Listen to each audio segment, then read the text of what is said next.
Partai Fatah yang dipimpin oleh Presiden Palestina Mahmud Abbas mendesak Hamas untuk segera menyerahkan kendali atas jalur Gaza kepada Israel.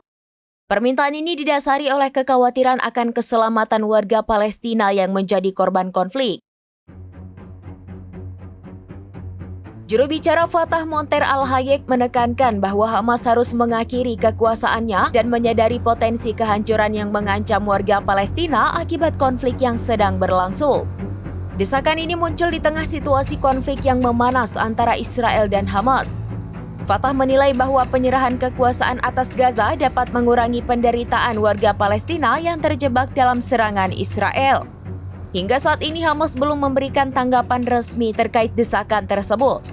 Juru bicara Fatah juga menyerukan kepada Hamas untuk menunjukkan belas kasihan terhadap warga Gaza, terutama untuk anak-anak, perempuan, dan laki-laki. Sebagai informasi tambahan, Hamas mengambil alih kekuasaan di Gaza dari otoritas Palestina yang didominasi Fatah pada Juni 2007. Pengambil alihan ini memicu konflik internal Palestina dan menyebabkan Hamas dianggap sebagai organisasi teroris oleh Israel dan negara-negara Barat.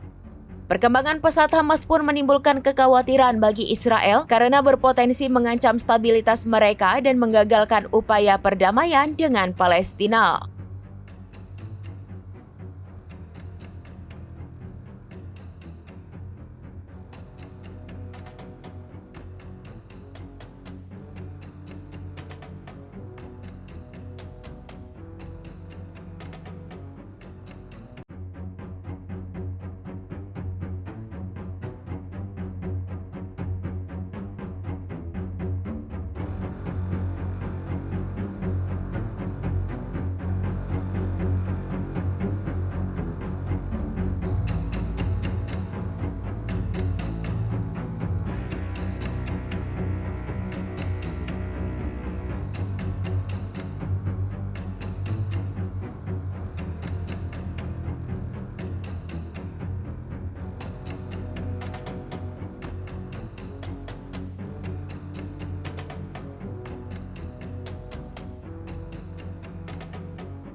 Download Tribun X sekarang, menghadirkan lokal menjadi Indonesia.